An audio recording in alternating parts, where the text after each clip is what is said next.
जय हिंद, जय भारत। मैं रेबल सदानंद पति आज पुरानी दिल्ली के गलियों में, जहां से मेरी शुरुआत हुई, भाई और बहनों, झारखंड से लेकर दिल्ली का सफ़र आप लोगों के बीच, इस सड़क की बहुत बड़ी देन है मेरे ऊपर। क्योंकि जब मैं आया था पढ़ने के लिए आज से 25 साल पहले, उस दौरान हमारे पास बहुत सीमित सुविधाएं होती थी।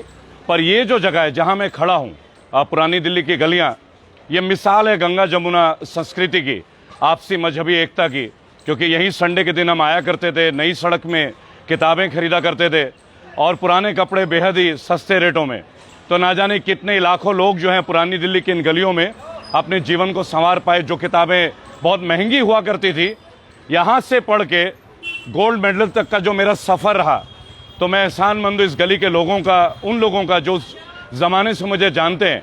लेकिन आज बात करूँगा एक मुद्दे पे बात करूँगा जो टीआरपी से रिलेटेड है। आपने देखा Arnab Goswami Republic India channel की ओर से एक टीआरपी का बहुत बड़ा मुद्दा चल रहा है कि ये फेक रिपोर्ट है, ये अपने चैनल को गलत प्रचार करवाते हैं। तो इस वीडियो के माध्यम से मैं कुछ लोगों से जानना चाहूँगा कि अगर झूठ बोलना एक अपराध है और मुकदमा दर्ज होता है, अगर मुकदमा दर्ज होता है तो मुझे कोई ये बताए कि मेरी भी एक शिकायत है। प्रधानमंत्री जी ने 135 करोड़ जनता के सामने झूठ बोला है, तो मैं वो एफआईआर कहां कराऊं? मैं एक लॉ फर्म चलाता हूं और विभिन्न तरह के जजेस और बड़े बड़े बैरिस्टर्स के साथ भी मेरा उठना बैठना होता है। और काफ़ी लोगों से मैं पूछा हूं कि जिस तरह से टीआरपी का केस चल रहा है कि गलत तरीके से लोगों को पैसे दे के टीआरपी बढ़ाया गया है और मुकदमा दर्ज किया जा रहा है बार के द्वारा या हंसा के द्वारा, तो मैं ये जानना चाहता हूं कि देश का प्रधानमंत्री जब लाखों लोगों से झूठ बोलता है गलत शब्द होगा, क्योंकि प्रधानमंत्री पद की गरिमा और मैं पद का सम्मान करता हूं, माननीय प्रधानमंत्री और करोड़ों लोगों के धड़कन मोदी जी जब झूठ बोलते हैं, तो उस झूठ का एफआईआर मैं कहां दर्ज कराऊं? अगर आप मुझे पूछे कि वो कौन कौन से झूठ हैं, तो मैं आपको बताना चाहूंगा।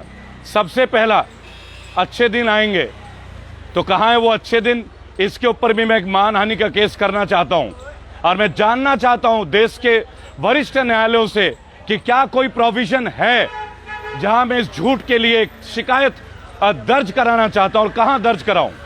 दूसरा, इन्होंने कहा था अपने चुनावी मैनिफेस्टो में, भाई लाइव है, निकालिए ना गाड़ी, आगे उतर जाइए। तो एक बात आपसे पूछना चाहूंगा भाई और बहनों कि इन्होंने कहा राम मंदिर, केवल राम मंदिर नहीं था, केवल 370 नहीं था, 15 लाख रुपए का एक कमिटमेंट भी था।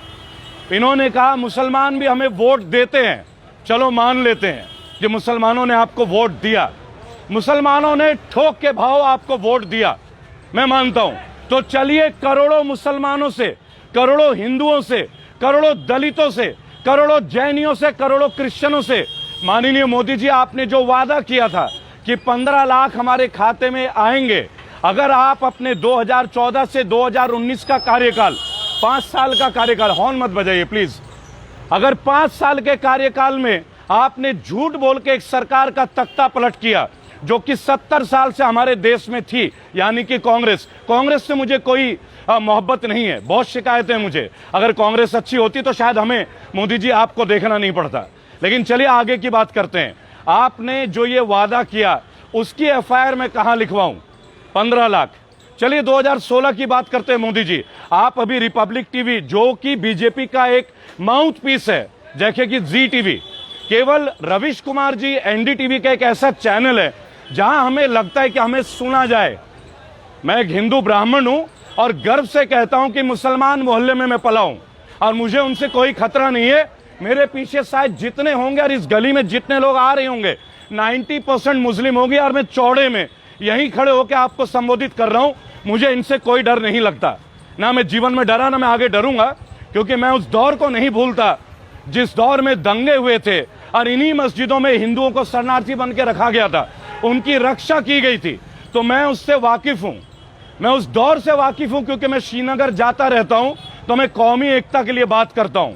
लेकिन आज मोदी जी आपसे छोटा सा एक प्रश्न है कि अगर मुकदमा दर्ज होता है, आप कहते हैं महाराष्ट्र के जो परमवीर सिंह है, कमिश्नर है मुंबई के, और वो दर्ज करते हैं मुकदमा, तो ये गलत है आप कहते हैं। तो क्यों ना आपके ऊपर मुकदमा दर्ज किया जाए कि आपने लोगों को छला, क्यों ना अमिताभ बच्चन के ऊपर मुकदमा दर्ज किया जाए कि उन्होंने लाखों लोगों को छला कि सरकारी सुविधाएं बहुत अच्छी हैं और अपना खुद का इलाज वो नानावती अस्पताल में करते हैं। आइए, बहुत दिनों से हम आपकी मन की बात की चर्चा कर रहे हैं। आप लोग चाहें तो यहां आ सकते, पीछे वहां से दिखेंगे, नहीं आ सकते पीछे, क्यों आना अच्छा होता है, लोग देखते हैं। आप लोग आ सकते हैं, कोई ऐसी दिक्कत नहीं है। ये आप लोगों का मंच है, मैं तो लोगों के मंच में रहता हूं और लोगों के बीच में रहता हूं। थोड़ा पीछे। और एक बात आपसे कहना चाहूंगा कि मोदी जी, आखिरी बार आपने 2016 में एक प्रेस कॉन्फ्रेंस किया था। चलिए आज आपको बताते कि देश में पत्रकारिता का स्तर क्या है।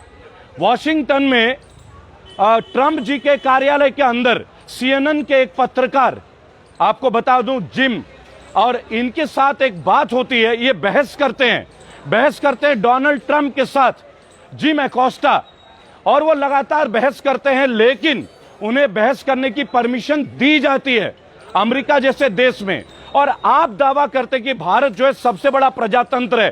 तो चलिए मैं एक बात पूछता हूं, आपके कॉन्फ्रेंस होती है लंदन में, और लंदन में प्रसून जोशी जो कि आप ही के चुने हुए फिल्म परिषद के अध्यक्ष हैं, और वो आपसे पूछते हैं कि मोदी जी, आपके अंदर ये साधुवाद कहां से जागता है, यानी कि आप ही के मन के सवाल आप ही से पूछे जाते हैं लाखों लोगों के सामने। लेकिन क्या कोई पत्रकार है मेरी तरह जो सीधे आपसे बात करता है? चलिए मैं पूछता हूं आपसे मोदी जी, कि मोदी जी मुझे उस स्टेशन का नाम बताएं जहां आप चाय बेचा करते थे। क्या कोई मुझे बता सकता है, कोई एविडेंस दे सकता है कि मोदी जी ने फलाना रेलवे स्टेशन में कभी चाय बेची?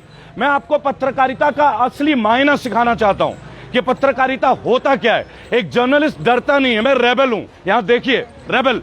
और मैं चौड़े में आपके खिलाफ जाता हूं, और 19 बार मैं थाने में डिटेन हुआ हूं पिछले 3 महीने में। और मुझे प्रो मुस्लिम बोला जाता है कि मैं मुस्लिमों के हित की बात करता हूं। पहली बात, मैंने कभी हिंदुस्तान को स्वीकार नहीं किया, वो इसलिए कि मैं एक भारतीय हूं, तो मैं भारत की बात करता हूं। ना हिंदू का जिक्र होगा, ना मुसलमान का जिक्र होगा, बात होगी तो केवल भारत की बात होगी। और भारत में कोई जाति और धर्म नहीं है, भारत की एक जाति है कि हम भारतीय हैं। लेकिन नहीं, आपको पत्रकारिता के मायने समझ में नहीं आते। और एक वीडियो के माध्यम से जितने भी भाई मुझे सुन रहे हैं, एक छोटा सा किस्सा आपको बताना चाहूंगा, ताकि आप भाजपा के जो शासन है उसको महसूस करें कि भाजपा का शासन है क्या। भाइयों और बहनों, आप एक शीशे का जार ले लीजिए, शीशे का जार जिसमें अचार डालते हैं, और उसमें 100 लाल चींटी डाल दीजिए और 100 काली चींटी। आप देखेंगे वो आपस में लड़ते नहीं है, लेकिन आप एक बार शीशे को उठा के यूं करके हिला दें तो आपस में लाल और काली चींटी खुद को मार लेते हैं। लाल चींटी ये सोचती कि काले ने मुझे मारा, काला ये सोचता है कि लाल ने मुझे मारा, लेकिन वास्तविकता ये कि उस हाथ का जो उस जार को हिलाता है वो हाथ भाजपा का है। आप बिहार के चुनाव में भाजपा के इस दमनकारी नीति का विरोध करें। मेरे फाउंडेशन के 11 करोड़ लोग, यानी 11 करोड़ बागी आज बिहार में अपनी मौजूदगी दिखा रहे हैं। आज से 3 दिन बाद मैं भी बिहार रहूंगा 15 दिन के लिए, और मेरी टीम ऑलरेडी वहां पे है, और हम विभिन्न क्षेत्रों में जाके भाजपा के दमनकारी नीतियों का आपके सामने परिचय कराते हैं और इनके चेहरे को बेनकाब करते हैं। लेकिन फैसला आपको करना है, क्योंकि वोट आपका है। भाइयों और बहनों, झूठ पे झूठ, झूठ पे झूठ, हिंदू मुसलमान बंटवारे की नीति कोई नई बात नहीं है। लेकिन मैं आपसे एक बात पूछता हूं, जब भी आप मैनिफेस्टो की बात करते हैं, आइए आप गलियों में आके देखें, जामा मस्जिद, जैन मंदिर, माँ देवी के मंदिर, भगवती जी के मंदिर, उस गली में मैं आज खड़ा हूं। यहाँ किसी को किसी से कोई रोष नहीं है। यहाँ जो ढाबे, वहां सभी धर्म के लोग खाना खाते हैं। यहाँ जो कपड़ों के शोरूम है सभी खरीदते हैं। प्रॉब्लम है कहाँ पे? प्रॉब्लम केवल एक जगह है, जब एक आदमी ये कहता है कि मेरा 56 इंच का सीना है। आइए मुझे वो दर्जी से मुलाकात कराएं, मुझे वो दर्जी दिखा दे जिन्होंने मोदी जी का सीना नापा। कसम से मैं अपना पत्रकारिता छोड़ दूंगा, मेरा सीना 45 का है, 6 फुट 1 इंच का हूं मैं, और 22 साल से मैं लगातार एक्सरसाइज कर रहा हूं।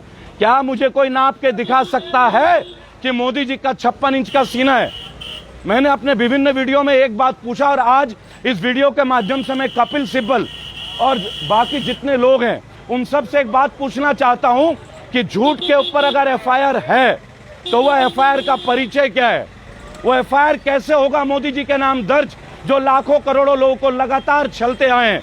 पुरानी दिल्ली, जामा मस्जिद और चांदनी चौक की गलियां, जहां पे शीशगंज का गुरुद्वारा भी है, जैन मंदिर भी है, और जामा मस्जिद, ये गली ये सवाल पूछता है आखिर कब तक ध्रुवीकरण की राजनीति और प्रेस की आजादी। हाथरस का कांड आपसे छुपा हुआ नहीं है, आप देख सकते हैं किस तरीके से डंडे बरसाए जाते हैं, और अगर इस सिर पे टोपी डल जाए तो शायद लाठियों की कमी ना होगी, लेकिन हम टोपी भी लगाएंगे, हम टोपी भी लगाएंगे और हम आपको दिखाएंगे इस चुनाव के बाद। और हर जगह से आप रेबेल आपके बीच खड़ा हो रहा है भाई और बहनों, इसी तरह निरंतर। मैं 16 फरवरी को अमेरिका में होऊंगा, वहां मेरा अधिवेशन है, और यूएस कांग्रेस में मैं ये सवाल उठाऊंगा। मैं जा रहा हूं अमेरिका, इन्विटेशन है मेरे पास फॉर्मली, और वहां जाके हमारी देश की जो नीति है उस नीति को मैं बताऊंगा, नीति को बताऊंगा कि लोगों के बीच क्या होता है क्या नहीं होता है। भाई और बहनों, इस वीडियो को लोगों, मेरे पीछे के लोग आप देखें, जो जन समूह, आप लोग यहां पीछे आ सकते हैं, प्लीज पीछे आ जाइए।